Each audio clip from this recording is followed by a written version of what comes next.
What's up, family? Welcome to week 6 of The Artist's Way.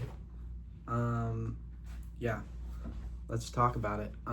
This week went pretty good.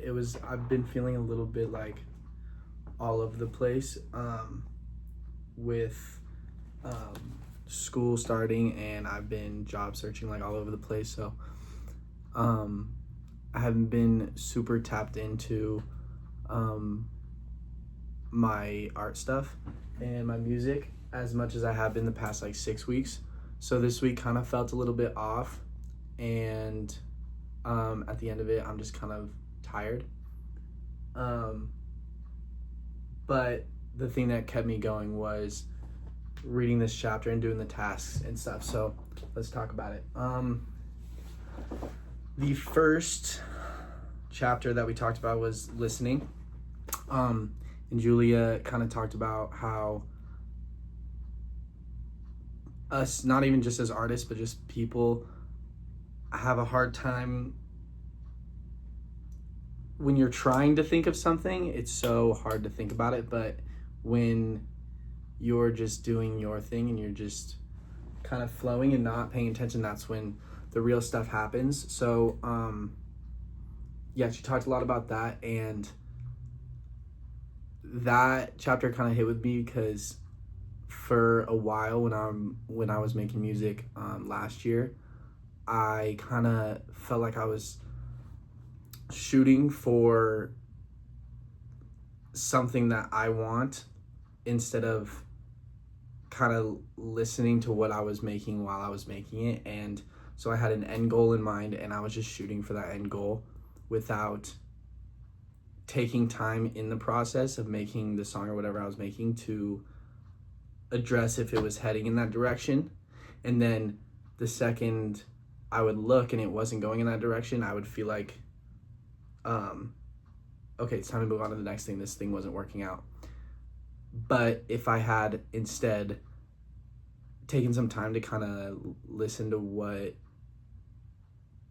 should have been done, I might have finished it and been more in love with the end goal than what I had in mind at the beginning. So that was a good chapter for me. I feel like it's just like being in the moment and allowing yourself, like when an actor is in a movie and you're like, it feels like this is exactly how I should be feeling watching this. It's because they're just feeling it, and they're not forcing anything, and it's natural. And that goes for painting. When like painters talk about how the brush has a mind of its own, it's because you're not in control. And I think it's a very prideful thing that I kind of have in the back of my head, or at least last year when I was kind of in that mode where, fuck, this has to be so perfect, or I'm not dropping this. It has to be perfect, or I'm not going to get anywhere with my music stuff. This has to be perfect, or whatever it is, right? So kind of taking a second to listen kind of gives you a chance to just let it be what it wants to be, and it'll feel right, kind of thing. Which kind of leads into the second chapter, perfectionism.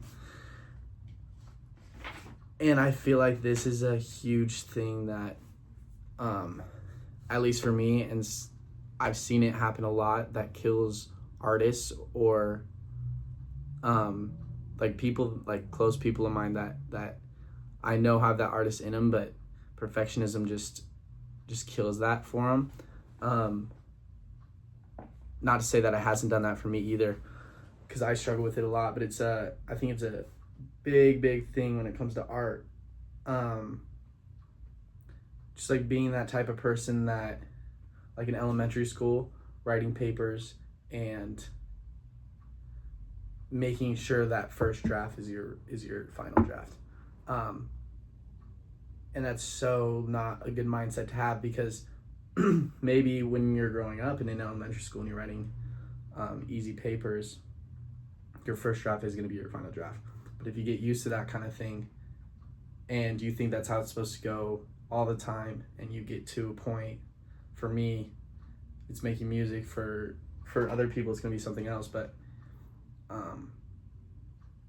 like the first time you make something that didn't turn out as good as you thought it would be by the end, or the end of your first try, or making it and showing it to someone and they don't say exactly what you thought they would say about it, that, and you're used to that first draft, final draft kind of mindset, it literally kills you. And for most people, I feel like that's okay. I'm not an artist then. If I can't do it on the first try, I'm not a painter. If I can't make a good poem on the first time, I'm not a poet. But that's such like a, if you take a step back, such like a crazy way to think. Because it's so like, obviously nobody's done anything perfect the first time, and even if you have the craziest talent and you are able to do something the first time, it's like if you have more drive to put in the work to consistently do it, then you're doing better than anybody that can do it the first time. So yeah, it was good to kind of like read that on paper and kind of cement it for this week when I did find time to make music. Just making it like this week, I was just doing a cover of Stubborn Love with my roommate just because, like, for no rhyme or reason.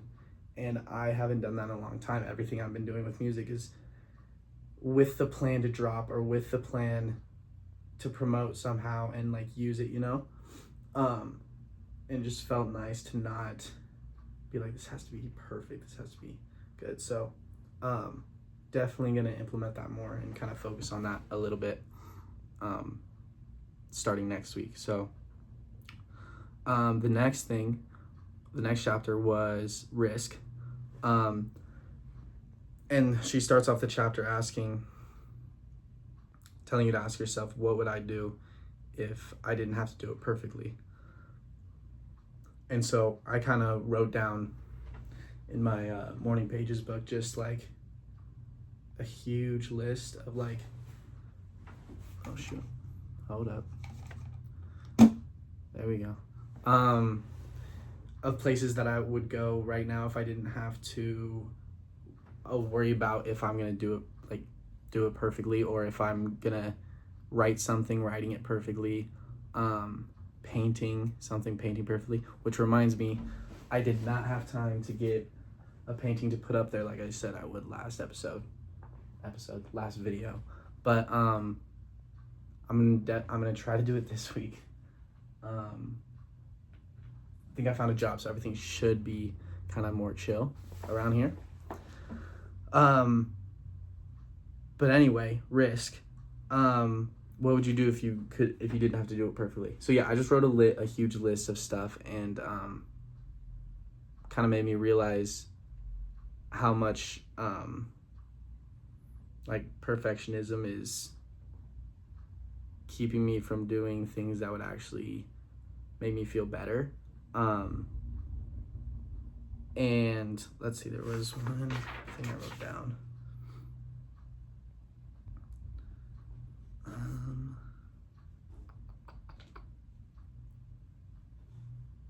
I guess that's all I really wrote down for the Risk part. But yeah, just like wrote a huge list of stuff.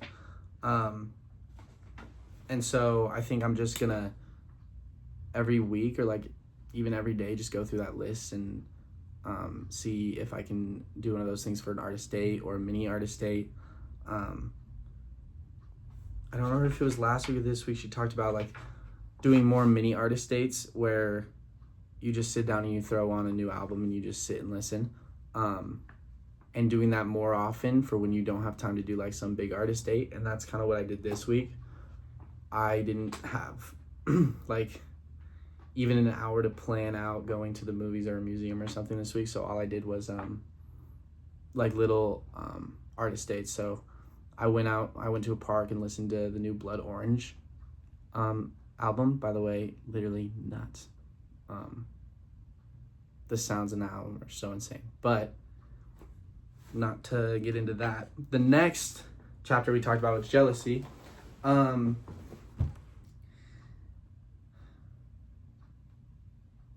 This is kind of something I've struggled with quite a bit the past few years, and it's and this kind of chapter explained why, for me at least. And just like talked about how like jealousy is nothing to do with the person. It's what the person is doing or what you're jealous about. That's not a good way to put it. I guess I could just give an example. She talks about like, let's say there's a famous, for me, like a famous artist that or maybe not even famous, someone that isn't that big, that blew up. I follow a ton of artists on TikTok, and I've seen like over the past few years of me doing this music stuff and following these artists, I've seen them blow up, like go from their 500 followers to like 50,000 to 100,000 to 300,000.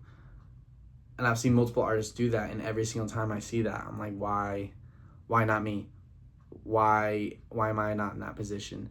And for a minute, it's kind of stopped me from dropping anything music-wise, like dropping anything on streaming platforms. And that's exactly what jealousy is. It's like, it's a creative block, literally. Like, it stopped me from dropping anything because I was like, well, I don't need to be this consistent because it's clearly not working like it's working for them. But everyone's everyone's path is so different that those people were waiting so long for and they were watching people pass them up and gain those followers and gain the numbers like they even matter. And but they had to go through that too. And I think the difference between someone who stays consistent and someone who quits is, one, you just like, I love making music so much that even if I'm 30 and I'm not making and I'm not doing the numbers that I think I'm going to be doing, I'm still going to be in studios every week, like making music, whether that's the music I make now or helping other artists or whatever. This is like what I do now, and it's like I can't really picture myself not doing it. But the other thing is just realizing that you comparing yourself to others it's not you. It's like it's such a natural thing that of course you're gonna think like, I wish that was me. But you kind of have to take a step back and look at your thoughts and just think like, what can I do to stop this? So she kind of gives the example of, you're jealous because your sister just got a studio, or she has the most insane art studio, and you want that. Well, just go make your spare room an art studio and start there.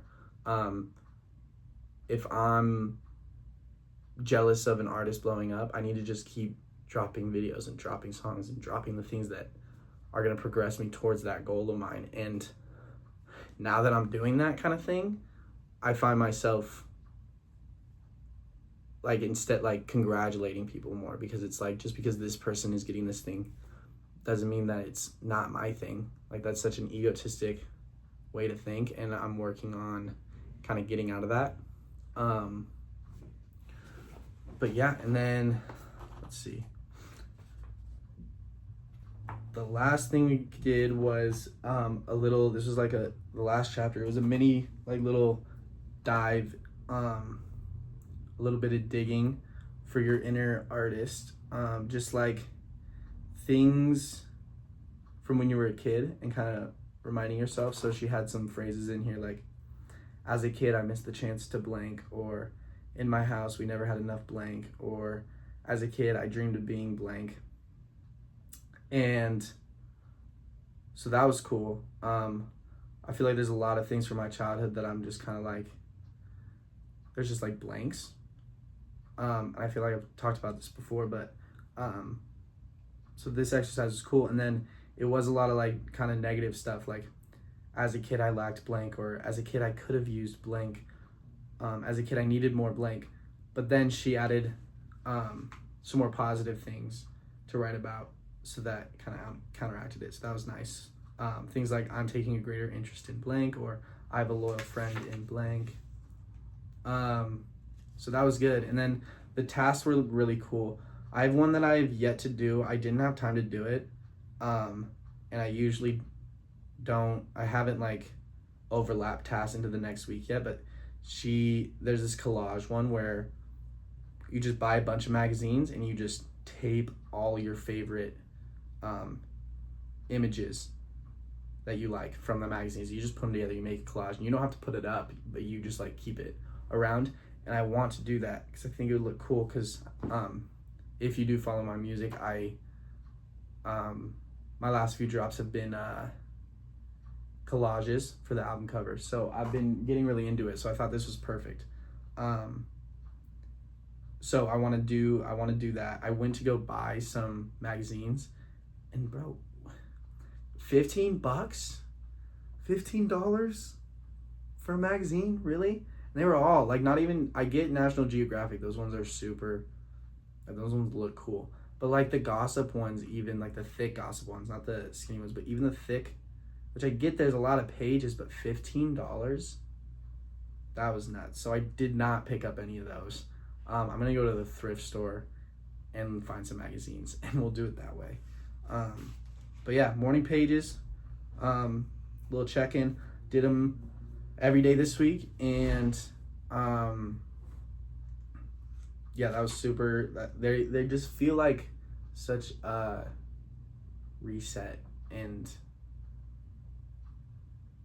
time to just be open, and it's probably the time that I feel like I'm most able to just listen and take in things that I kind of need to take in.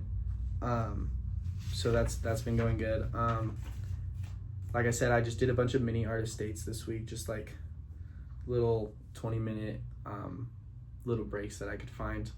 And yeah, I'm excited for next week. Like I said at the beginning, I've been pretty exhausted, so I'm just hopefully gonna turn that around. Found a new job where my goals are being laid out. I've kind of gotten more organized with everything now that I'm in school again, and I'm kind of figuring out my routine and stuff. And now that I'm in a new place and everything, things are kind of starting to set in place. Last week was me just figuring all that out. So I think, yeah, things are good. Things are good regardless. So yeah, thank you guys for watching. I will see you guys next week.